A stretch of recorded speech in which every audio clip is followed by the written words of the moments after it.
It's a little poem I like to do at the beginning of readings. It's called Names of the Ancestors. Now we are moving backward in the granary of our ancestors' names. When we speak them, wheat fields harvested 3,000 years ago sway again in winds gone on to other galaxies. Somewhere on that track are all the hands that met mine in the night, and the spoken love word, hovering like a hummingbird at the lip of the abundant flower. The wisdom of sleepers forms a tradition along the arc of generations, anointing the slippery head of the newborn rising from the sea, and the yellow skull of the corpse set out to dry in the desert. Now we are touching his 20 layers of embroidered robes. Thank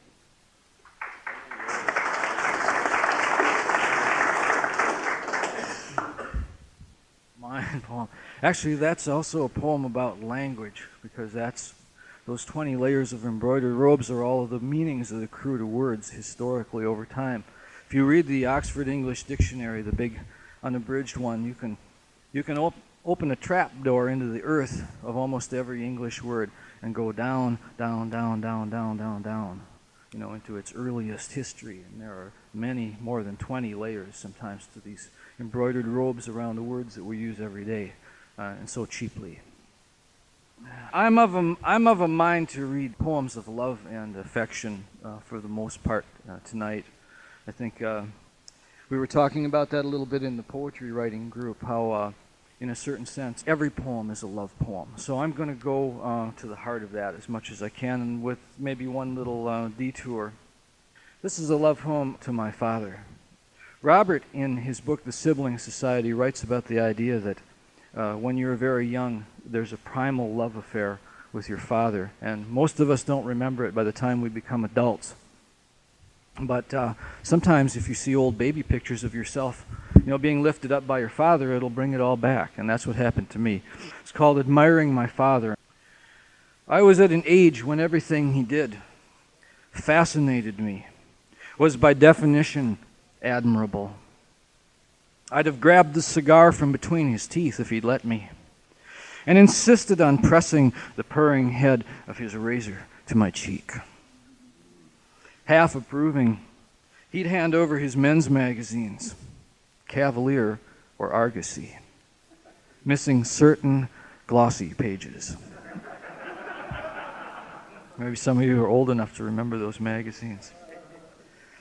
He's gone now, though luckily my mother snapped him slouched on the Davenport, holding me astraddle his waist. I lean into his face, no more than 2 inches separating us, separating my tiny hands gripping his jaws. My expression is enthusiasm for everything about him. His look says he knows it's the best I'll ever give him. When in unsuspecting moments, life washes up to my feet, something he preferred, a color, flavor, or song. In the absence of clear memory, I think of that photo and of those times when I rode high and happy, the ropes secure, the wind filling my sails, and he was the future I was sailing toward willingly. I don't know yet whether I've reached his shore, though his resemblance grows on me year by year. When the midnight sun of my generation rose, I threw him down in pieces. But now the old antagonisms drop away, and I'm flooded again with the power of loving him.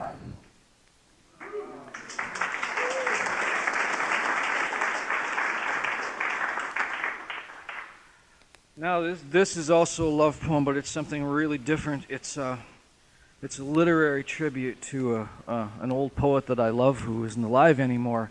His name is Kenneth Patchen. He was our best rebellious love poet. Oh, yeah, one other thing. He had a bad spinal accident when he was in his mid-30s. He didn't live very long, but he spent the last couple of decades. He was being gallant and trying to lift up the fender of a couple of cars that were locked together. He was out on a date. Their bumpers were locked together, and he was trying to lift it up.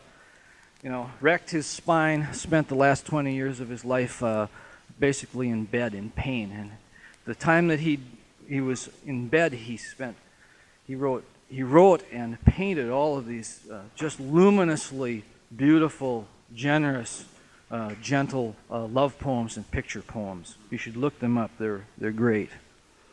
Reading Kenneth Patchen again. The rap was longer than the poem by far. Propped on his side, a man in great pain writes, "Our supper is plain, but we are very wonderful." That's one of his lines. Our supper is plain, but we are very wonderful. Oh, what sort of world requires suffering to make lovers so lovely? Those whom the rainy beasts visit in their beds are the truly blessed. The children of tenderness come to eat from the hand of the man whose face has gone to paradise.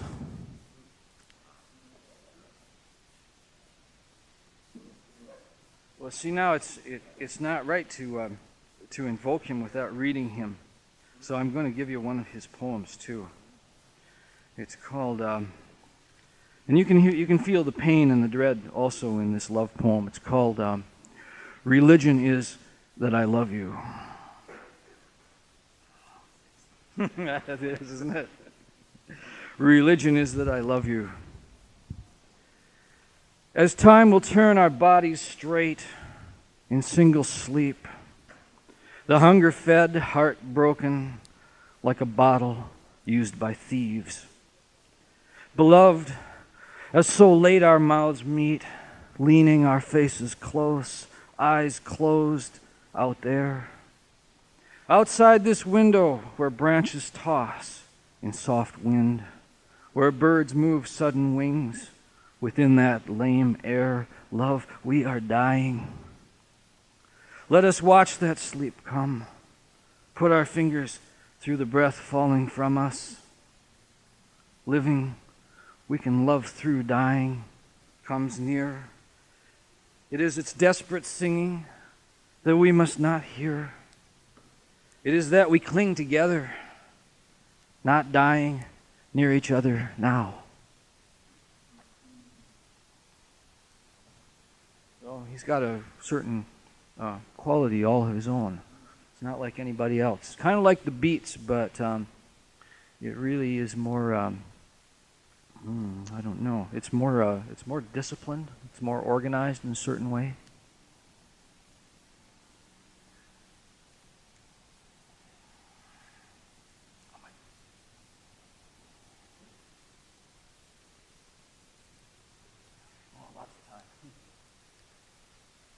All right. This morning I read a September 11th poem, and God damn it, it's still September 11th. So this is a poem called "People Falling," and one of the things I noticed when I started to write about this, and I had to do this out of personal necessity. It's one of those things that writers have to listen to inside themselves. Personal necessity will really help you determine what your subject is, and what your direction and trajectory is, what your flavor is. So this is where mine was going, and I had this whole stew of emotions within myself that everybody was experiencing to one degree or another at that time. And the first couple of weeks, I could only write crap. It was nothing I wrote was any good. Didn't have any center. Didn't have any organization at all. Didn't have any real images. It was all mediated. It was stuff that was just coming out of the tube. So I needed something to really, something that really moved me, and I mean in a heart way instead of a power way, which is what those buildings powering down were like. Needed something that got in here more intimately. And the time that happened, I was in a supermarket in River Falls, Wisconsin, and I saw those photographs in Time magazine of the little people holding hands against this immense building coming down. And my heart was broken by that. I started to weep in the supermarket, and that was the first time that had happened since that time. So I wrote this poem because it had the one good image that really came out of that for me. People falling. It's one thing to watch the detonations on TV. The smoke flagging, its black United Nations of grief. Hydrangeas of flame in horrible exfoliation. But another to see the photographs of the people who chose to jump, rather than suffer incineration in that inconceivable collapsing tomb. 13 seconds to drop from the upper stories, meeting pavement not with the moist thud of flesh, but the dry, almost metallic fury of every fiber shattering. Dylan sang during the Cuban Missile Crisis, "Let me die in my footsteps before I go down under the ground." I think of that song in the supermarket, seeing in one of the photos very high up and small, a man and woman holding hands as they plummet past the windowless, sheer wall that can do nothing to help them, that in fact can do nothing to prevent its own falling soon to follow.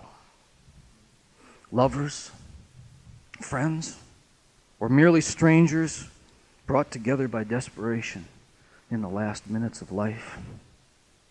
How your leap, leaving behind everything but the touch of another's hand, tears my heart open again, that was closed by fear and anger, my heart that is torn and held together by your hopeless clasp.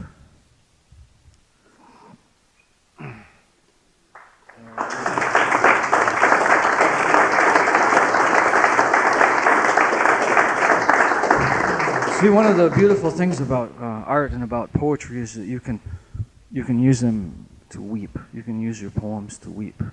Sometimes, when you're very lucky. We were talking earlier this morning about this whole matter of the balance of the emotions and the events. I mean, where does grief come in? Where does anger come in, and fear? Those things all have a place. And I like to pair that poem up with another poem that I wrote during the Gulf War, because I think that the anger that we felt during the Gulf War was much less confused by the other emotions that we necessarily have to go through in the present case. So I want to supplement that with this, because I think that this poem is still basically accurate, and we're still really dealing with some of the same roots and causes as we were at that time.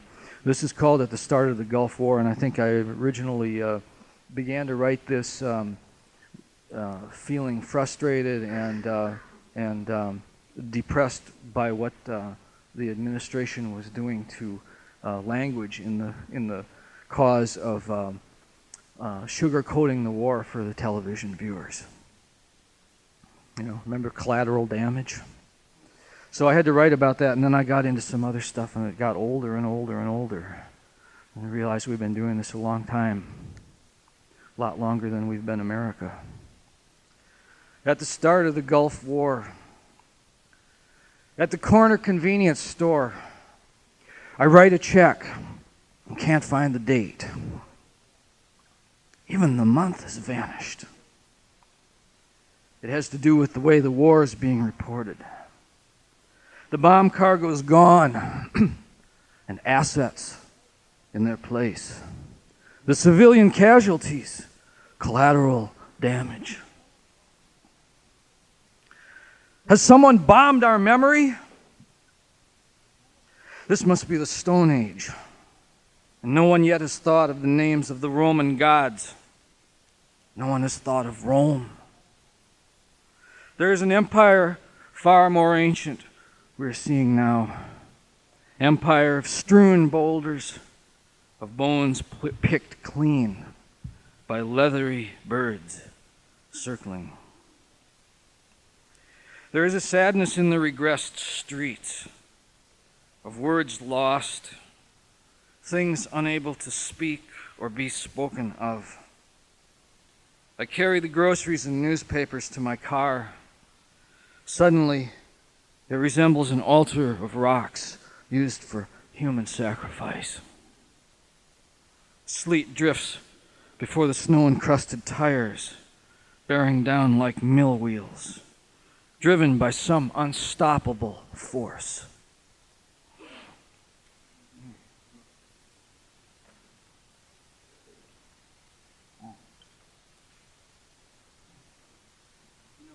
That's how it often feels to us when our country is getting ready to go to war like it is right now. It's like this. It's like we're tied to some mill wheel that's going around and around, and pretty soon we're just going to be mashed. We're just going to be mashed between the stones. Really having that feeling when I wrote that poem. I have that feeling a lot these days too.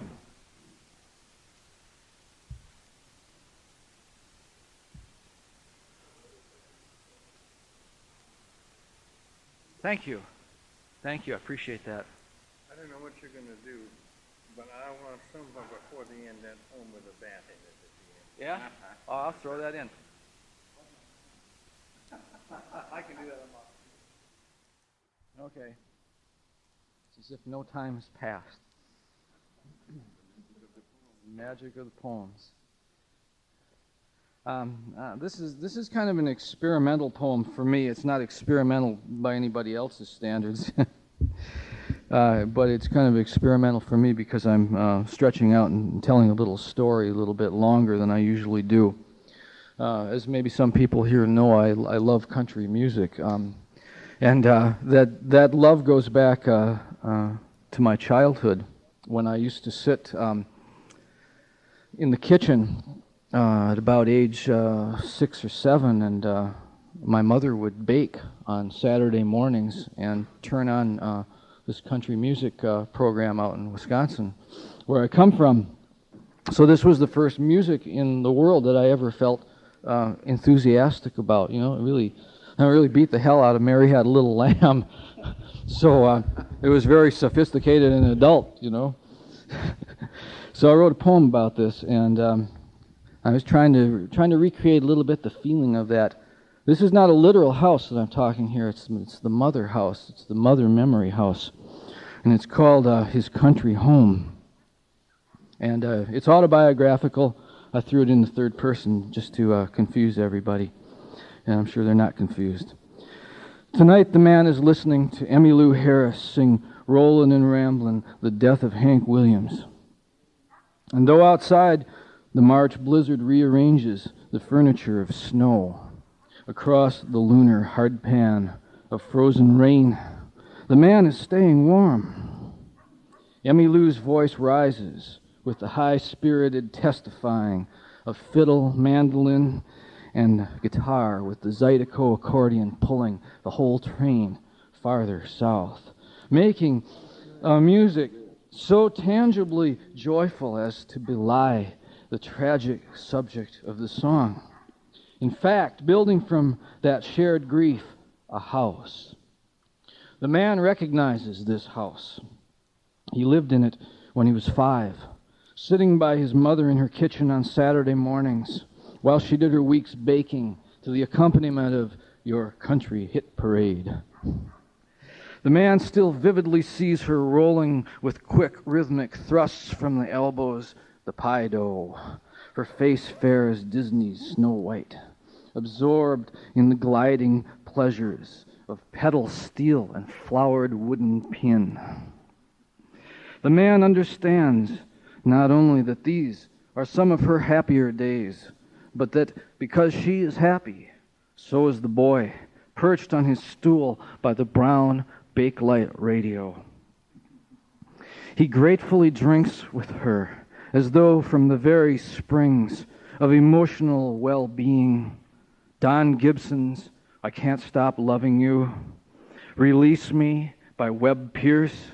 It wasn't God who made Honky Tonk Angels by Kitty Wells. For this boy and the man he'll become, the joining of fiddle, guitar, and throat-caught delivery never fails to evoke his gladdest memory of that younger woman, his mother, as she was in the mid-1950s, of whose desires he had at that time not the slightest inkling. Almost 50 years on, he sometimes thinks he glimpses what she was after in the temporary, warm-blooded community the musicians aspire toward, a home that keeps moving and which must be recognized where one finds it, never in the same place twice. Did she taste it in high school, in those forbidden out-of-town dances she hitchhiked to on weekends, resulting in her liaison with her then attractively wild husband-to-be?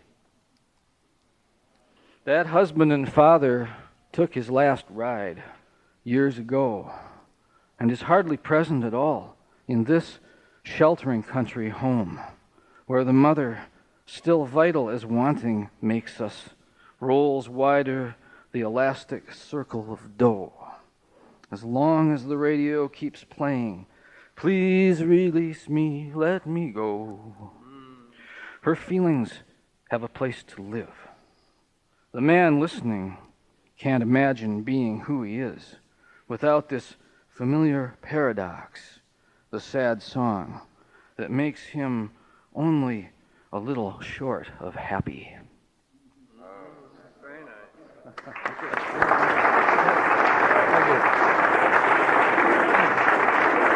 Okay. I'm gonna do about 2 more poems here. I want to do the one that Robert. This is a poem called "The Bat," and it's from a group of elegies for my father. And what I'm doing in this poem is actually I'm alluding in a very sneaky way to a well-known fact that when, especially among indigenous people, that when someone dies, there are always strange occurrences of atypical animal behavior in the immediate vicinity.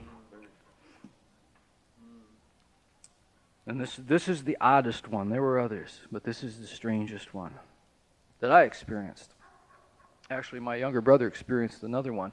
He was out golfing about a month after my father died, and his ball was quite close to the hole, and a crow that had been following them around the course walked up to the ball and knocked it into the hole with his beak. My brother says, "You know, the strangest thing happened a couple weeks ago."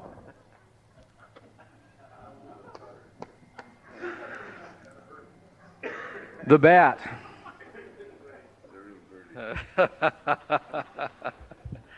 The bat.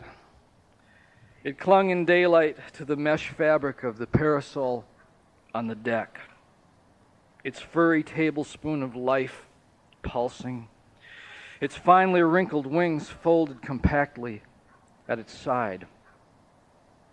In full sun, where we gathered on the first Mother's Day without my father, the bat took up its dusky vigil, attentive, delicate ears, registering with faint tremors every sound made in its presence. Later, when the others had gone inside, I stood a long time studying the blind face, no larger than the tip of my smallest finger. A face sorrowingly human, the broad black nose shining, the fine brown brow over unseeing eyes brooding, as my father might, if he could visit from the other world, listening with the knowledge gained of death to every perfectly ordinary thing we said. Thank you. Thank you.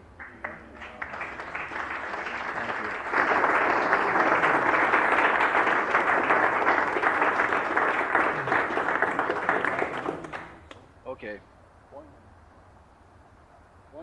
One more. Like I said, love poems. These have all been love poems, some way or other.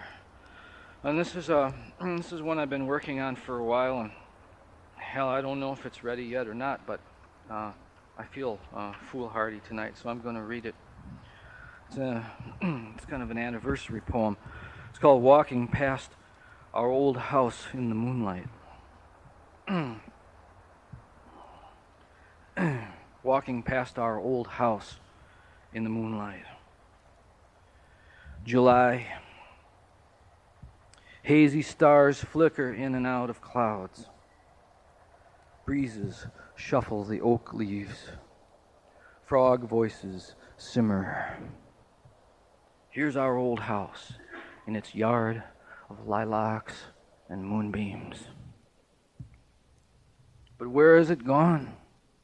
The house as we knew it 20 summers ago. That night rain drove us indoors to first lie tenderly wakeful in your single bed. Vanished into the world, or become spirit, like anything we carry inwardly so long, converting it grain by grain, as an earthworm converts earth. Midnight. A woman still up, one window lit, afloat. Now it's some other young lover's home, to pretend it's solid and not a dream at all.